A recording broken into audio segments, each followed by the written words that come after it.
Assalamualaikum warahmatullahi wabarakatuh. Bismillah, awal mula bertutur, alhamdulillah, lisan kita bersyukur. Ketika beranda budaya kembali teratur, insya Allah kebudayaan Jambi akan semakin masyhur.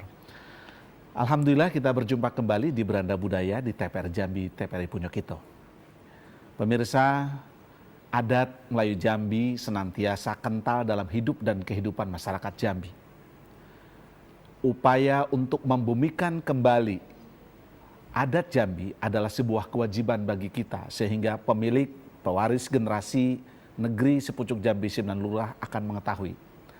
Dan ketika kita mencoba membumikan adat Melayu Jambi, maka di dalamnya juga terdapat hukum adat Jambi.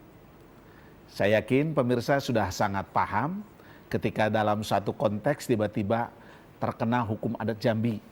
Misalnya potong kambing dan seterusnya. Apa sebenarnya esensi dari hukum adat, lalu istilah-istilah apa yang harus dikembalikan menjadi milik masyarakat Jambi. Dua orang narasumber yang telah hadir bersama kita. Yang pertama adalah tokoh orang tua kita, beliau dari Lembaga Adat Melayu Sepucuk Jambi 9 Lurah. Beliau adalah praktisi hukum adat Jambi, Pak Muhtar. Assalamualaikum Pak. Assalamualaikum warahmatullahi wabarakatuh. Sehat Pak ya? Sehat. Alhamdulillah. Dan tokoh yang kedua, saya yakin pemirsa juga sudah akrab wajahnya. Beliau adalah Bapak Haji Junaidi Tenur, budayawan Jambi. Assalamualaikum Pak Haji. Waalaikumsalam warahmatullahi wabarakatuh. Sehat. Alhamdulillah. Alhamdulillah, luar biasa. Saya akan mencoba menyapa Pak Muhtar terlebih dahulu. Ketika kita berbicara hukum adat Jambi dalam konteks adat, sebenarnya yang bisa kita sajikan, yang bisa kita dedahkan, hukum adat itu sebenarnya apa Pak Muhtar? Baik, Assalamualaikum warahmatullahi wabarakatuh. Waalaikumsalam Para warahmatullahi pemirsa TPRI yang terhormat dimanapun berada. Kalau kita bicara mengenai hukum adat, itu kita tidak lepas dari bicara tentang hukum sebuah negara masa lalu Jambi ini. Iya. Di dalam hukum adat Jambi itu ada kata persembahan adat. Bunyinya begini. Menurut adat Lamo Pusaka Usang, alif ado mim terjadi, dimulai dari ombak nan basabung, angin nan bapuhun, usul asal pangkal kato, penuh ibarat dan kiasan. Perahu panjang 9, syarat tuan sesak kemudi, bukan syarat dek rumpung dengan rempan, cekak dengan bala, silang dengan singketo, tetapi syarat dek adat dengan pesako, pegang dengan pemakai, undang dengan teliti. Pulai bertingkat naik meninggalkan ruas dengan buku, manusia bertingkat turun meninggalkan waris dengan pusako. Waris dijawat dari nantuo, khalifah dijunjung dari nabi, patahli berganti li, lapuk pua jelipung tumbuh. Hidup gedang silih berganti, mati sidi batumah, bak napuh di ujung tanjung, hilang siku berganti siku. Menjago titian teras betanggo batu, cermin gedang nan tak kabur, lantak dalam nan tak goyah, kaping dak tegangsu, kato mupakat, dak lapuk di hujan, dak lekang di pane. Tapai di adat nan 4, adat sebenar adat, adat yang teradat, adat yang diadatkan, dan adat istiadat. Pegang pakai hukum adat nan 9 pucuk, yaitu hukum nan 5, hukum orang, hukum perikatan, hukum perkawinan, hukum waris, hukum tanah, hutan rimbo dan air. Dan undang nan 4, undang rajo, undang kampung, undang lari jaju, dan undang 20. Itulah adat yang bersandi sarak bersandi kitab Allah. Dari nenek turun ke bapak, dari bapak turun ke aku, dari aku turun ke anak, dari anak turun ke cucu. Cencang pelupuh kulit baru, ramu-ramu di rumah tinggal. Itulah cencang pelupuh kulit baru, sukat lamu di rumah tinggal, itulah sukat padi ladang. Usang lusuh lapuk dibarui, adat lamu jangan ditinggal, itulah adat yang kita pegang. Orang Jambi bukan kayu karena emas, bukan kenyang karena makan, bukan tampan karena rupa, tapi kayu diadat dengan pusako.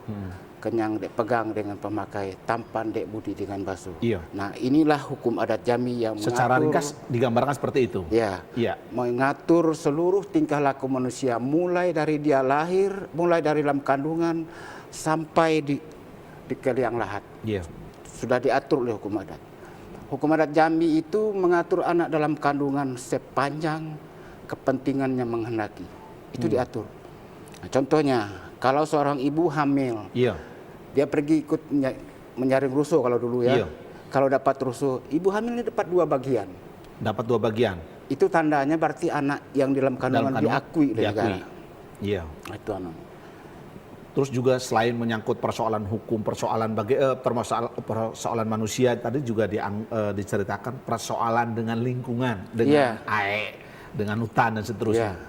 Jadi sesungguhnya hukum adat itu ada dalam Seloko, Pak Budi? Ada semua. Jadi sekarang ini dengan majunya pembangunan, informasi teknologi bertambah cepat. Bumi yang begitu luas sekarang sudah sempit. Iya. Sementara adat bertambah kendur, agama bertambah luntur, Iya. budi pekerti sudah tidak teratur lagi. Tokoh-tokoh adat Jambi ini sudah banyak yang kayak tertidur begitu. Oleh karena itu saya mengajak melalui kesempatan ini, mari kita bumikan hukum adat Jambi itu untuk menjadi sumpit gading badama ipuh anak damak pulang pai. Artinya menjaga semua tingkah laku kita yang berada di Jambi ini. Pak Haji, kalaulah kita berpegang teguh dari mulai apa yang disampaikan dalam Seloko di awal sampai akhir, ada hukum yang 5, ada yang hukum yang 4. Bagi selanjutnya diserangkan ada adat sebenarnya ada adat istiadat dan seterusnya. Sesungguhnya bagi masyarakat Jambi hukum adat itu adalah lekat dengan adat itu sendiri, tidak bisa dipisahkan. Iya, betul. Coba penjelasannya Pak Haji. Jadi gini, kan adat itu tata nilai. Iya. Ya. Jadi tata nilai ketika dilakukan interaksi. Iya. Jadi tata nilai ini akan berlaku kalau terjadi interaksi. Iya. Jadi kalau dia tidak ada interaksi, kan itu tidak ada berlaku. Nah, misal Iya. kita masih di dalam kamar sendirian. Begitu kita keluar, itu sudah ada hubungan kita dengan yang lain. Nah, itu sudah berlakulah tata nilai. Tata nilai. Nah, dalam tata nilai ini juga berlaku juga hukum adat tadi. Iya. Contoh macam tadi orang hamil kan. Iya. Coba kalau dia di dalam dewek, di rumah dewek, kan tidak ada. Begitu dia interaksi, nah dia masuk di dalam tataran hukum itu. Itu tadi yang disebutkan Pak Muhtar ketika membagi, membagi hasil, ya kan? Nah, bagian hasil rusuh tadi itu termasuk anak dalam kandungan. Ya. Nah ini dalam hukum kita, hukum positif itu anak dalam kandungan kan sudah dilindungi hukum itu. Ya. Secara pidana, ya, hukum secara positif pidana sudah ada. kita menggugurkan anak baik kita kena. Nah ini pun juga seperti itu di dalam adat. Nah jadi dari dulu hukum adat ini sudah berlaku dalam kehidupan tata nilai itu yang tadi disebutkan.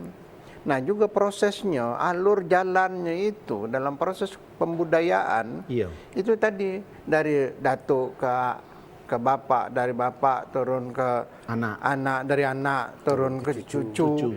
Nah ini kan ada tanggung jawab, ada rentetan, ada prosedural dalam pewarisan tata nilai tadi. Nah di dalam itu juga lah ada tata nilai adat kita, interaksi kita dengan orang lain, dengan lingkungan kita. Ya dengan alam lah boleh dikatakan termasuk juga religi. Karena di dalam pengertian kebudayaan itu termasuk religi, termasuk kepercayaan. Nah makanya kita kadang-kadang ya dari sisi budaya ini, nah hukum itu seperti terpisahkan. Iya kan? Seperti bagian lain daripada adat. Adat. Padahal dalamnya itulah ada hukum adat macam tadi disebut untuk hukum perkawinan. Nah mungkin adat yang maksud di situ tuh yang bukan di luar hukum itu kan soal pakaian misalnya kan. Tapi ketika berpakaian itu baru ada hukumnya. Apa misalnya yang jantan harus pakai ini, masa yang jantan pakai betina kan? Nah salah sumbang artinya. Nah kalau ketika kita berbicara soal salah sumbang itu tadi ada denda adat ya harus kita tadi yang disebutkan tadi kan terpotong ayam, terpotong kambing, terpotong kebau kan gitu kan.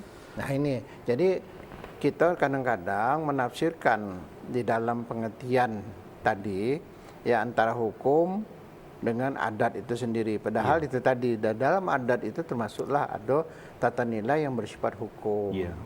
Nah, cuman mungkin ya praktisi hukum adat inilah memang kerja keras gitu. Macam Pak Muhtar ini dia lagi nyusun kodifikasi buku tentang hukum adat kan supaya tahu tuh yang 5 mano, yang 9 mano, yang 20 mano, mano yang undang. Ya kan ada undang tuh kan, ada pengertian. Nah, jadi pengertian ini ya mungkin nanti kita akan jelaskan lagi, Pak Muhtar juga akan menjelaskan apa sih pengertian hukum dan apa pengertian undang atau teliti dan lain sebagainya itu. Baik Pak Muhtar, tadi Pak Muhtar sempat menyinggung bahwa pewarisan itu dari mulai orang tua sampai ke anak turunan, ke anak cucu. Tadi kita berbicara bahwa penduduk Jambi sangat heterogen. Ada orang batin, ada orang Ponglo, ada orang pendatang. Ketika orang pendatang masuk, yang disebut mungkin ada penduduk Jambi, ada orang Jambi, ada tadi kaji balik lagi ke sana. Berarti ini pewarisan seharusnya sebelum mereka juga mempunyai anak, harusnya lah tahu adat dulu tentang hukum adat Jambi sehingga jangan sampai putus. Lah tadi lalu sebutkan adat perilaku lah sebelah kain kotor. Tokoh adat lah semulai semakin uzur tadi kan. Nah, itu. Jadi kalau misalnya ini tidak juga kita selamatkan, ini khawatir hukum adat Jambi hanya tercatatkan dalam seloko. Macam mana Pak Muhtar? Begini, sebelumnya saya ingin memberitahu dulu. Kata-kata adat kan berasal dari bahasa Arab, artinya adah. Berasal dari kata adah. Adah itu artinya kebiasaan.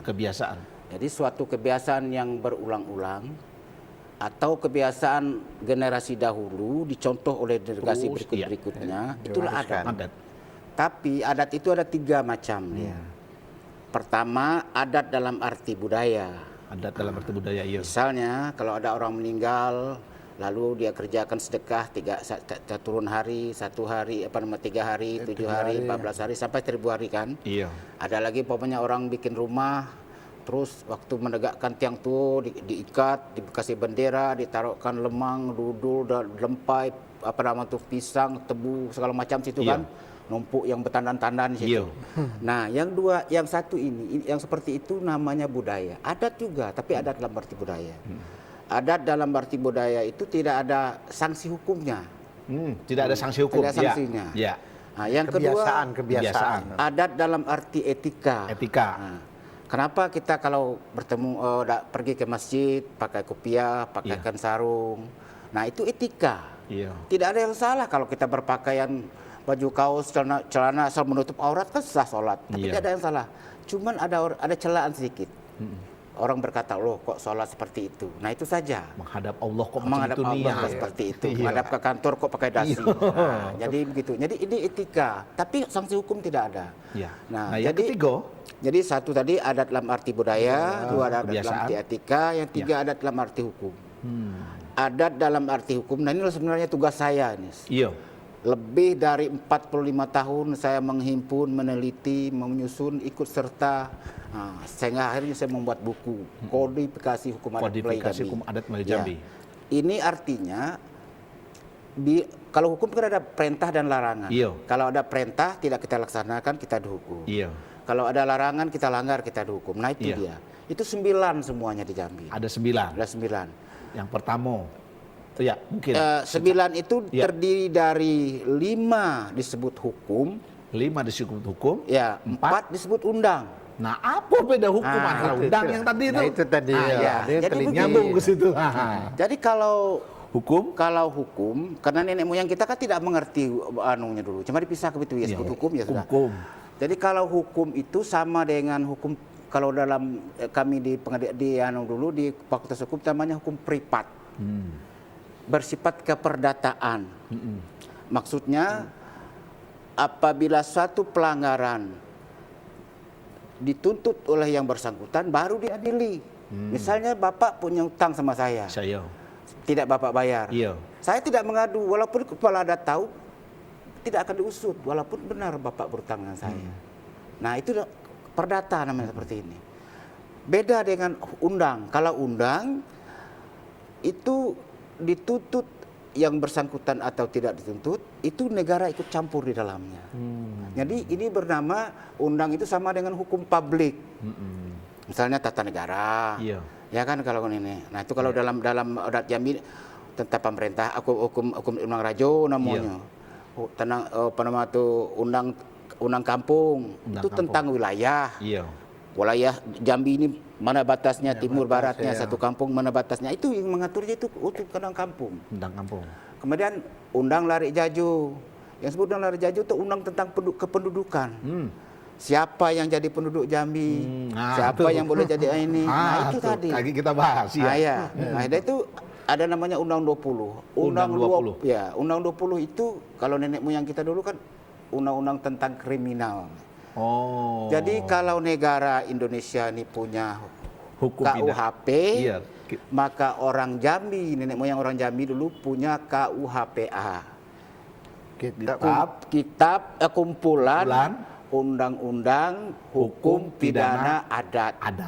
Pembicaraan kita tentang hukum adat semakin menukik, semakin memberikan kejelasan tentang hukum dan undang tadi. Pak Haji izin dulu nanti ke sini. Jadi kita semakin jelas ada hukum, ada undang. Hukum artinya yang berkaitan dengan pribadi, privat, dan undang artinya yang berkaitan dengan publik. Dan di situ pun ada 3, ada yang berkaitan dengan etika. Bagaimana kita berpakaian ke masjid itu adalah etika nilainya. Ada yang nanti berkaitan dengan itu pengertian adat tadi. Ada dalam konteks kebudayaan, kebiasaan etika, saja. Dan hukum. Ada yang betul-betul yang berkaitan dengan adat betul, ada hukum. Sehingga ada terjadi sanksi dan seterusnya. Menjadi sangat kaya negeri Jambi dengan kekayaan hukum adat. Tetapi yang kita kenal di masyarakat, hukum adat itu selalu identik dengan pergaulan remaja misalnya. Atau yang dikatakan dengan larang pantang dalam kehidupan rumah tangga atau masuk kehidupan rumah orang. Bagaimana Pak Haji menjelaskannya? Jadi saya kira nanti dijelaskan lagi kaitan itu ya. Jadi etika, ya, itu biasanya di muda-mudi dulu. Di kita tadi dalam kita ke masjid, keluar rumah, ya, atau kita berbicara kepada yang dituakan. Jadi ada yang kalimat itu mendaki, ada yang kalimat mendatar, ada yang kalimat menurun. Nah itu di dalam tatanan kelayakan kita di dalam tata nilai, ya adat sebagai budaya. Tapi di situ ya belum terkena adat sebagai hukum adat. Karena yang mendaki, menurun, mendatar itu kan baru etika. Tapi ketika berlaku ya yang mendaki tadi itu caci maki apa segala sehingga menimbulkan mengganggu privat tadi atau berada dalam lingkungan publik tadi yang tidak cocok, nah berlakulah tuh hukum adat. Ya hukum yang tadi itu apakah masuk di dalam undang tadi itu ya atau dengan kaitan-kaitan yang lain. Jadi saya kira nenek moyang kita itu sudah melahirkan suatu ide, gagasan-gagasan bagaimana pengaturan. Ya pengaturan. Jadi dia punya daya nalar, daya pikir yang sangat jauh ke depan. Sangat jauh ke depan sehingga diadukan. Nah, zaman dulu kan tidak ada tertulis. Ya. Kita hanya lisan. Nah biasanya kalau lisan itu itulah tadi makanya muncul melalui pantun atau seloko, petatah petiti dan lain sebagainya. Nah yang kadang-kadang kita yang kurang mengerti ini adalah hukum adat itu di dalam seloko. Nah di dalam seloko ini banyak simbol-simbol, lambang-lambang, pengertian-pengertian dan penafsiran-penafsiran. Nah sehingga kadang-kadang itu adat samo itu pakai nama lainan. Karena ada penafsiran-penafsiran yang dilakukan oleh kita sendiri terhadap apa maksudnya. Nah, kadang-kadang itu juga tugas kita di lembaga adat itu atau tokoh-tokoh adat itu dalam menerjemahkan, menafsirkan seloko itu. Mana yang seloko bersifat hukum, mana yang seloko bersifat etika, mana yang seloko bersifat sopan santun. Sebagai adat atau budaya kan gitu kan. Contoh dalam seloko itu Kulu mencari ilmu, kehilir menjadi mahir. Kan tidak semua orang ngerti apa maksudnya. Tidak tahu itu filosofis itu. ya filsafat dalam kehidupan kita. Kalau kita ke hulu kan mencari akar itu. Nah, dalam pencarian itu kita dapatkan ilmu. Nah, ilmu yang kita dapat itu kita mengilir berarti melaksanakan itu dan berulang-ulang sehingga kita jadi mahir. Nah, ini itu ya. Nah, itu jadi di dalam seloko ini kadang-kadang ya dalam hukum adat yang termasuk dalam seloko itu ya perlu ditafsirkan. Makanya saya bangga lah dengan Pak Muhtar ini yang mengkodifikasi dan memberikan arti terhadap hukum-hukum adat sehingga mudah dimengerti gitu. Apa kaitan dengan hukum privat, apa hukum publik, bagaimana pula hukum adat dengan hukum formal kita, kan gitu. Makanya kita akan berusaha mana wilayah hukum adat, mana hukum formal. Nah, ini kadang-kadang kita juga perlu ada MOU lah dengan kepolisian, penegak hukum itu tadi itu mana wilayah kok selesai dengan orang adat. Banyak contoh. Coba Pak Muhtar mungkin bisa Pak Muhtar ceritakan. Pak Muhtar mungkin bisa lanjutkan keterangan tadi, kelanjutan dari hukum dan undang tadi, dilanjutkan dengan contoh-contohnya. Begini, kalau hukum kan mengatur kepentingan antara orang dengan orang. Apabila orang ini minta diadili, minta diusut. Nah, barulah diusut oleh penguasa, katakanlah kepala adat sekarang kan. Misalnya masalah waris, ada orang yang meninggal, ada cekcoklah dia warisan, akhirnya dia minta kepada pemangku adat atau pengadilan, katakanlah sekarang. Nah, barulah diusut di situ. Itu namanya hukum. Tapi kalau undang tidak, undang itu apabila perintah dan larangan dilanggar, langsung diambil tindakan oleh penguasa, dalam hal ini penegak hukum adat, ya kan? Karena penegak hukum adat itu sejak tahun 79 saya pernah mencatat itu 14.516 orang yang hilang itu gara-gara Undang-Undang Nomor 5 tahun 79. Undang-Undang desa, pemerintahan. Ya, pemerintahan desa. Sehingga posisi pemangku adat itu hilang dalam komposisi struktur itu. Nah, inilah salah satu. Sebentar Pak Muhtar, ada yang ingin berkomunikasi. Baik, Assalamualaikum. Iya, terputus. Halo, Assalamualaikum. Terputus. Baik, silakan. Nah, jadi dengan lahirnya undang-undang ini, Undang-Undang Nomor 5 itulah embrio daripada terjadinya krisis akhlak, krisis moral di Jambi. Kalau dulu di Talang Sulu, Umo Jauh ada polisi di situ. Polisinya hulu balang, kan gitu. Itu penegak hukum, mereka tanpa gaji, kerja 24 jam tanpa gaji mereka. Melihat kalau dalam tadi Bujang Gadis kan hukum adat kita ini kan adat bersandi sara. Kalau Al-Quran mengatakan la taqrabuz zina. Nenek moyang orang Jambi mengatakan dilarang mengintai gelap, duduk mengintai gelap, tegak mengintai sunyi. Jadi seorang gadis dengan seorang bujang duduk atau berjalan berduaan itu dilarang. Sudah, karena ini sudah la taqrabuz zina ini sebenarnya. Itu yang disebut dengan adat bersendikan syar'i. Nah, jadi ketika seloko iko kaitannya dengan hukum, akurannya iko aduh. Jadi nama kaidah salahnya apa? Nama kaidah deliknya, nama deliknya itu salah bujang gadis namanya. Salah bujang gadis. Ya. Kalau berjalan berdua salah bujang gadis. Kalau seandainya bujang nyenggol perempuan yang gadis berteriak, itu salah bujang pada gadis namanya. Kalau berdua-duaan dalam satu tempat atau tidur kamar, namanya bersalah bujang dan gadis. Bersalah bujang dan gadis. Iya. Itu objek. Jadi ada 7 macam kesalahannya itu. Iya. Ada yang nama disebut berebut semat, ada yang disebut panjing. Macam-macam tuh. Jadi ini yang sekarang ini kabur. Nah, maka saya dulu waktu tahun 2006 dulu sampai 2006 sampai 2006 dulu Pak Muhtar. Assalamualaikum. Waalaikumsalam warahmatullahi wabarakatuh. Dengan siapa di mana kok? Dengan Kardi, Pak. Dengan Kardi di mana? Kardi di pasar, Pak. Oh, silakan. Ya, kepada Datuk Muhtar itu. Iya. Nah, saya ini kan Punten Jambi tuh. Ya, saya mau nanya tuh, kira-kira kalau Datuk ini sudah buat buku tuh, ya. bisa tak dikasih tahu ke masyarakat bahwa isi buku ini apa, karena kalau kita baca, kadang kita kan nggak ngerti nih maksud buku ini apa. Jadi ada tak, misalnya Dato sudah buat buku, ada program untuk keliling minimal ke komunitas-komunitas atau ke sekolah-sekolah lah, Sosialisasi untuk tahu tentang buku adat Jambi ini. Baik. Cukup? Cukup. Baik, terima kasih Bang Kardi. Iya, di pasar. Datuk mungkin sudah menerbitkan buku, lalu supaya ketika membaca buku itu tidak ada energi lagi, iku apalah artinya, apalah maksudnya. Seperti tadi yang katakan, la taqrabu zina dalam Al-Quran, bahwa di selokonya berbunyi macam ko. Iko artinya ini nih. Sejenis itu. Ya, menanti gelap, menanti yang...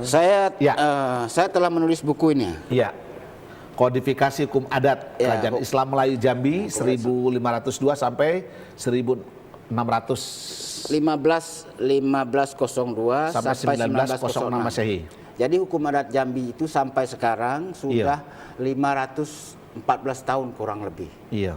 Jadi kalau dia banyak yang berubah, banyak ini wajar saja. Jadi buku ini saya buat secara pribadi sekarang. Iya. Karena saya terus terang saja dengan orang Jambi ini, saya tidak punya jasa apa-apa. Iya. Karena saya kan pegawai negeri tapi hakim. Iya. Kalau ada orang mencuri, ada orang korupsi, ada orang apa, itulah yang saya kerja, ya hukum saya apa. Iya. Saya tidak berbuat apa-apa di Jambi. Nah, kalau buku saya ini ada pengusaha yang mau memperbanyak, silakan. Kalau saya tidak mampu untuk memperbanyak ini. Dan saya di dalamnya sudah menulis di sini. Saya menantang seluruh tokoh adat Jambi. Tantangan untuk Anda semua. Kalau seandainya saya salah, saya siap memperbaikinya. Tolong diluruskan. Apa referensinya? Tapi tolong ada penelitian. Jangan menyalahkan seperti anak kecil kan. Itu salah, ada benar itu. Tapi tunjukkan kesalahan, ada buktinya. Saya terima sebagai seorang mantan hakim, saya terima aja yang ada bukti. Asal ada referensi yang ada referensinya kan. Jangan sampai salah atau salah itulah. Salah butuh. Kemarin waktu Telceria saya bilang hukum bangun tuh 6 macam. Saya bilang. Hukum bangun. Iya. Orang menyatakan hukum bangun saja beras 100 kerbau 1 ekor. Iya. Hukum bangun kerbau itu kan tidak pernah dibilang kerbau besar, kerbau kecil kan tidak pernah. Iya. Hukum adat mengatakan begitu. Kerbau 1 ekor beras 100 kantang. Jadi kerbau kecil juga boleh. Apa sebab? Karena ini untuk mencuci negeri, untuk menghimpun orang supaya orang bermaaf-maafan. Tapi denda adatnya lain. Nah itu. Saya katakan hukum bangun itu ada namanya bangun setengah tigo. Bangun setengah tigo. Nah, kalau dilempar 1 granat mati orang 100. Kan tidak 100 potong kerbau, 1 potong kerbaunya. Tapi dendanya tinggi.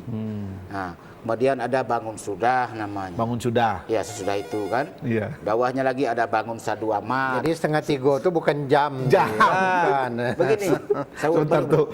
Ada 3 tadi hukum bangun tuh. Kok ada yang telepon lagi? Assalamualaikum. Waalaikumsalam. Dengan siapa di mana kok? Henry Kota Baru. Oh, Bang Henry suaranya tuh tadi agak biasanya membakar. Berubah sedikit. Silakan Bang Henry di Kota Baru. Waalaikumsalam warahmatullahi wabarakatuh. Pak Muhtar, Alif, dan Bang Junaidi Tenor yang saya hormati sebagai narasumber sore hari ini. Kita dihadapkan dengan persoalan masyarakat Jambi ya. Apakah ini bisa dikaitkan dengan persoalan hukum adat yang ada di Jambi ini? Iya. Saat ini sangat miris sekali Bang Junaidi, Bang Muhtar tentang masalah aliran agama sesat ini. Termasuk masalah narkoba sampai merambah ke desa-desa. Iya. Apakah kita di lembaga adat ini bisa memberikan semacam hukuman atau pembinaan bagaimanapun adat bersendikan syarak bersendikan agama, kitabullah. Kitabullah itu tentulah larinya kepada persoalan agama. Iya. Nah, apakah kita-kita yang ada di lembaga adat ini bisa setidak-tidaknya mengurangi yang sekarang ini berbentuk virus yang terjangkit kepada masyarakat kita di desa, tentunya masalah narkoba. Iya. Termasuk masalah aliran agama Gapatar ini. Banyak masyarakat di desa, masyarakat yang di bawah perlindungan adat itu ikut terlena dengan rayuan-rayuan aliran sesat ini, aliran murtad ini. Nah, kami mohon sebagai masyarakat, mohon petunjuk kepada Bang Junaidi Tenor, apakah Pak Mukhtar kiranya bisa memberikan sebanyak masukan sehingga masyarakat kita di desa ini tidak lagi ikut-ikutan. Sebab bagaimanapun sekarang ini banyak masyarakat di desa itu terlibat masalah narkoba termasuk dengan hal-hal yang lain. Baik. Terima kasih. Assalamualaikum warahmatullahi wabarakatuh. Waalaikumsalam warahmatullahi wabarakatuh. Silakan Pak Mukhtar mungkin menanggapi Pak Henry. Kalau lembaga adat menjatuhkan hukum tidak mungkin. Iya. Karena menjatuhkan hukum itu harus punya kewenangan, ya. Orang yang berwenang menjatuhkan hukum adat itu pemangku adat. Iya. Dari dulu sampai hari ini tetap pemangku adat belum dirubah. Tapi pemangku adat di Jambi ini sudah, kalau dibilang tidak ada, tapi itu sudah buyar kalau menurut saya. Ya, karena lembaga pemangku adat itu kan harus dipakai gelar dia. Atas nama Depati dia menjatuhkan hukum, kan Iya. itu. Iya. Karena tidak jelas. Di Bungu saya lihat Rio semuanya. Rio kini kok. Ya. Padahal kalau menurut adat harus kembali kepada usul asal desa tersebut. Tidak mungkin Rio ke semua. Mungkin ada yang Depati, mungkin ada yang pemangku. Tidak apa-apa kita. Tergantung pada usul sejarah. Iya, usul asal dari kampung sendiri. Itu diakui oleh undang-undang dasar kita. Disebut di sana tuh. Sesuai dengan asal usul yang bersangkutan. Jadi untuk menjatuhkan hukum harus ada kewenangan, kan gitu. Yang bisa dilakukan oleh hukum adat, oleh lembaga adat itu barangkali sosialisasi. Iya. Tapi kita tahu lembaga adat Jambi ini bukan saja provinsi, kabupaten juga. Itu kalau masalah dana minim sekali, tidak bisa bergerak berbuat apa-apa. Untuk bayar listrik saja kesulitan. Operasional Operasional tidak ada. Beda dengan negara kita, negara Malaysia. Mereka dapat dana sekian banyak. Mereka bisa sosialisasi, bisa buat brosur, buku segala macam begitu. Kita tahu seperti narkoba. Saya pernah katakan narkoba itu ada dalam hukum adat. Namanya upas. Iya, upas. Jadi upas racun. Upas racun. Upas ialah zat yang mempengaruhi tubuh manusia yang tidak mati seketika. Itu upas. Itu upas namanya. Narkoba lah. Zat adiktif kalau kita. Iya. Nah, kalau mematikan suatu sesaat itu racun dia. Bisa kita laksanakan itu, bisa kita. Sianida yang kemarin Jessica. Itu racun. Itu racun. Tapi kalau orang tergantung terus itu namanya upas. Iya. Dan racun. Bisa dilanjutkan Pak Mukhtar. Biarlah saya agak banyak macam. Iya, memang iya. Jadi di dalam Undang 20 ya. Undang 20 itu kan terdiri dari cuman 20 pasal. Tapi bisa lebih luas dari hukum pidana yang ada sekarang. Saya kan mantan hakim, saya tahu, kan ya, gitu kan. Bukan saya menyombongkan diri, bukan ya. Tapi itu saya tahu, karena sifatnya elastis. Jadi Undang 20 itu atau KUHPA, kumpulan undang-undang hukum pidana adat. Ya, dia menjaga rukun Islam yang 5. Dia menjaga hukum Islam yang 5. Dia menjaga panca indera yang 5. Panca indera yang 5. Dia menjaga hak dan kepentingan manusia yang 5. Hak kepentingan manusia yang 5 kan hak nyawa, hak tubuh, hak kehormatan, harta, dan martabat, seksual. Nah, itu dijaga oleh Undang 20. Dia juga menyelesaikan dengan siri senampan berisi yang 5. Siri senampan yang berisi yang 5. Siri ganti darah. Pinang ganti jantung, kapur ganti benak, tembakau ganti limpo, gambir ganti empedu. Dengan itu dia menyelesaikan. Nah, itulah ada hukum bangun, hukum pampas segala macam itu. Ini dalam Undang 20 diatur itu. Jadi Undang 20 itu luas sekali jangkauannya. Saya pernah bertanya kepada tokoh adat, coba beritahu saya di mana diatur korupsi dalam hukum adat. Zaman nenek moyang kita, zaman orang kayu hitam kan ada korupsi. Mereka tidak tahu. Belum dikenal istilahnya. Ada, bisa ada aturan dalam hukum adat. Nah, kita ungkap dikit. Ya. Nah, hukum adat Jambi memandang korupsi di hukum 20 atau di mana? Undang 20. Undang ada. 20. Ya.